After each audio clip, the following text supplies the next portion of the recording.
Il n'est pas bleu au ciel. Non, mais madame, c'est la couleur.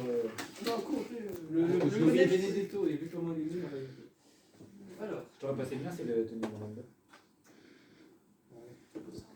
Ok, allez, on y C'est important.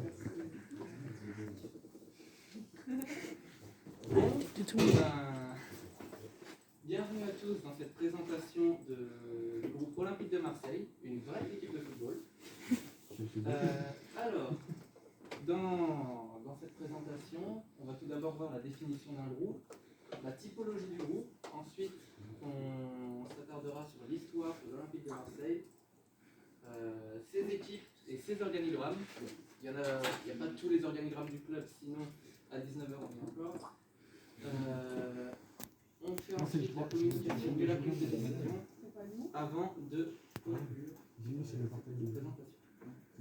Alors, tout d'abord, pour définir un groupe, c'est tout simple. Un groupe est un ensemble délimité d'individus qui sont liés par un lien d'interdépendance dans le but de réaliser une finalité commune. J'ai juste copié la fiche ressources. Pour la typologie du groupe, donc tout d'abord, on va parler de la taille. Donc le groupe peut être soit un groupe primaire, donc un groupe d'amis par exemple, ou un groupe secondaire comme une association ou une entreprise. Là pour le cas, l'OM est un groupe d'une taille secondaire. En ce qui concerne la stabilité dans le temps, elle peut être durable ou momentanée. Vu que Marseille est un club de football créé en 1899, c'est quand même un groupe durable. En ce qui concerne le caractère officiel, il peut être soit formel ou informel. Donc on définit ça si il y a une hiérarchie. C'est le cas à Marseille, donc on peut définir ça comme un groupe formel. Et en ce qui concerne l'appartenance, pour mon cas, je ne suis pas au club même de l'Olympique de Marseille, donc pour moi c'est un groupe de référence. Donc maintenant on va passer un peu à l'histoire de l'OM. Donc vous savez tous, la meilleure histoire de France. Alors tout d'abord, Marseille a été fondé, l'Olympique de Marseille plutôt, a été fondé par René Dufort de Montmirail le 31 août 1899. Cet homme juste ici. On peut voir que pendant presque 100 ans, donc de 99 à 1986, l'Olympique de Marseille était une association de loi de 1901. Donc c'était une association à but non lucratif. En 86, pendant une durée de 10 ans, Bernard Tapie est devenu l'actionnaire majoritaire et l'OM est devenu une société anonyme. Ensuite, en 95, lorsque Bernard Tapie n'était plus actionnaire, ça devient une SEMSL. Alors, si je ne dis pas de bêtises, c'est une... où est-ce que j'ai mis ça? C'est là. C'est une société d'économie mixte sportive locale, donc qui est gérée par la ville de Marseille, donc par plusieurs... par une ville tout simplement, si je peux définir ça assez simplement. De 96 jusqu'à 2009, Robert Louis Dreyfus rachète le club, devient actionnaire du club et repasse l'OM en société anonyme avant de la faire passer en société anonyme sportive professionnelle. Donc cette société anonyme permet la distribution par exemple de dividendes et la rémunération des dirigeants, pour la SAST. Donc voilà, ensuite on a les deux plus récents actionnaires, donc Margarita Louis-Dreyfus jusqu'en octobre 2016 et l'actuel actionnaire est Franck Malcourt depuis octobre 2016. Alors on peut voir maintenant la liste des différents présidents du groupe depuis la création du club tout simplement. Bon. Ah. Allô? Allô, Olivier? Oui, qu'est-ce qu'il y a? T'as vu le match de l'OM hier ou pas? Oui, j'ai vu, mais là j'ai pas trop le temps d'en parler, mais oui. Ah non, j'en peux plus, il est nul à chier, pelé, mon papier saute plus haut que Mais lui. oui, mec, je sais, mais là écoute, je suis en train de faire une présentation en rap, ok? Oui, mais je sais. Bon. Où est-ce que j'ai mis mon plat? J'adore. Du coup, on va regarder la liste des différents présidents du groupe. On va pas J'ai la tête de la citer fin. tout le monde, d'accord? Mais on peut s'attarder sur ces trois noms. Tout simplement, c'est les présidents présidents de Marseille qui étaient également les actionnaires. Donc René Dufort de Montguéret, quand il a créé le club, était président de l'OM jusqu'en 1902, Bernard Tapie jusqu'en 1994, et Robert Louis Dreyfus qui a été président 2 fois de l'Olympique de Marseille. En ce qui concerne le palmarès, on ne le présente plus, d'accord? Une Ligue des Champions, à jamais les premiers et on sera les seuls à l'avoir. 11 championnats de France, enfin voilà, on peut vraiment voir que Marseille a le meilleur palmarès de France. N'en déplaise au rageux. Donc voilà. J'ai lu un mot. On va passer maintenant à la présentation des équipes de l'Olympique de Marseille et également des organigrammes. Bon, ils n'y seront pas tous, mais il y en a quand même une bonne partie. Alors tout simplement les équipes, donc là on a le pôle, on va dire le foot compétition. Donc vraiment les équipes qui sont axées sur la compétition.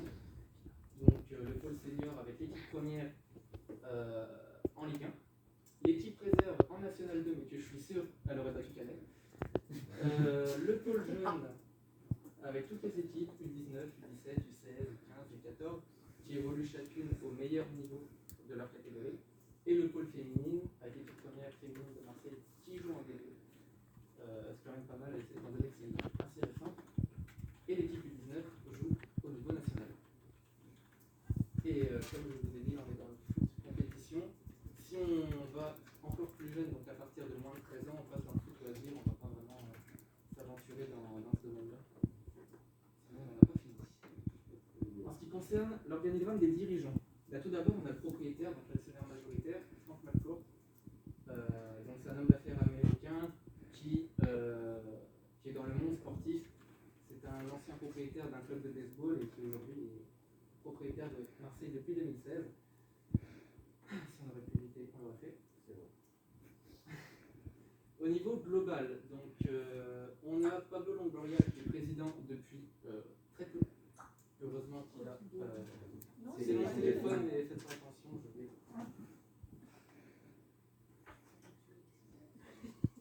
Maintenant, je peux te faire, mec. Ok, ça parle du boulot.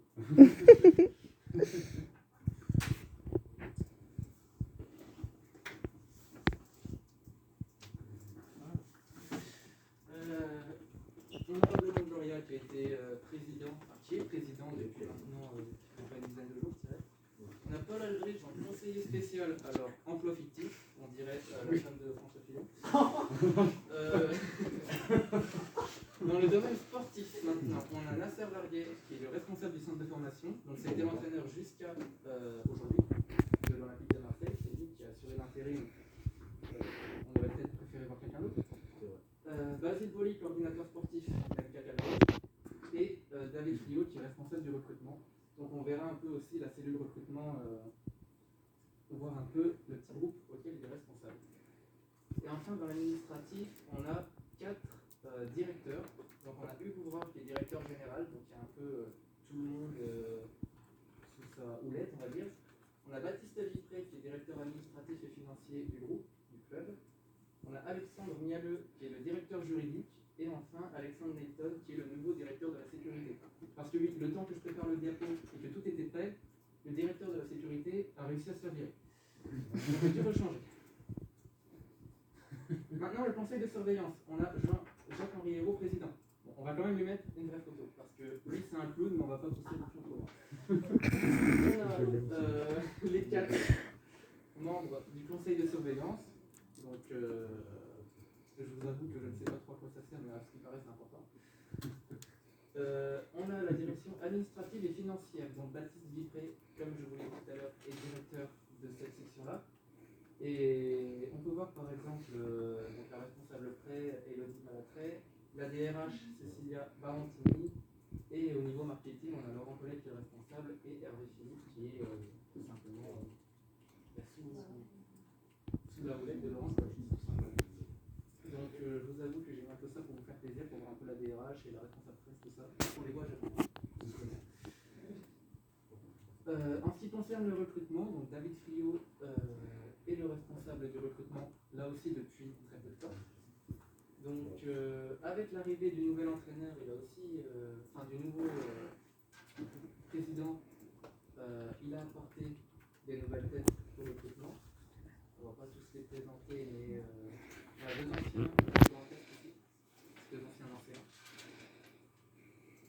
maintenant, l'organigramme de l'équipe première. Donc ça, c'est l'organigramme jusqu'à aujourd'hui. Donc Nasser Rabia, entraîneur, Philippe Anzani, l'entraîneur adjoint, et le préparateur, l'entraîneur des gardiens, et le préparateur physique. Et à partir de demain, ça a quand même plus de gueule, on a Sampaoli qui arrive, Desio, entraîneur adjoint, et qui apporte un peu tout son staff argentin, brésilien, comme il en a l'habitude de faire par tous les clubs où il passe. C'est ça. Donc maintenant, on va passer au clown d'hier. On n'est pas sur téléfoot, hein, je vous rassure. Ah mais téléfoot, ils ont fermé, alors je prends le... Voilà. Non mais là, il faut accélérer parce qu'il est déjà 22 et j'ai plein d'autres équipes à passer derrière vous. Donc là, il faut accélérer, s'il vous plaît. On a les joueurs de l'équipe première, donc on va pas s'attarder là-dessus, sinon quelqu'un va s'énerver. On va passer à la communication et la prise de décision. Donc j'ai pris l'exemple tout simplement de la cellule de recrutement. Alors, en ce qui concerne tout d'abord l'attitude des membres du groupe, donc on a deux possibilités, le conformisme, donc s'adapter à la vie du groupe, ou la minorité active, qui est en gros les membres du groupe qui forment un petit groupe étant contre la vie du groupe principal. Donc, je ne sais pas si vous avez suivi. Oui. Donc le conformisme, c'est ce qu'on retrouve tout simplement à Marseille, du moins on l'espère. Mais si une minorité active commence à se former, c'est un peu gênant. Maintenant, les méthodes pour modifier les opinions des autres, on a trois possibilités, mais à Marseille, dans n'importe quel club de foot d'ailleurs, j'espère, il n'y a pas de manipulation, ça c'est pas possible. Par contre, on peut jouer sur l'argumentation ou l'influence. Par exemple, David Friot, qui est l'ancien responsable du recrutement à Saint-Etienne, peut s'appuyer sur cette expérience pour recommander un joueur de Saint-Etienne, par exemple. Et enfin, pour la prise de décision, on a quatre possibilités. Le vote à l'unanimité, c'est impossible. Jamais tout le monde sera d'accord sur un seul et même joueur. On peut avoir le vote à la majorité, on peut avoir le consensus. Par contre, par soumission à l'autorité, ça ne fera pas trop non plus. Parce que si jamais personne ne veut par exemple un joueur, mais que Malcourt arrive et qu'il dit « moi je le veux », ça risque de pas trop plaire. Donc voilà, pour conclure, je dirais que la gestion de l'Olympique de Marseille est quand même semblable à celle de tout autre club de football professionnel.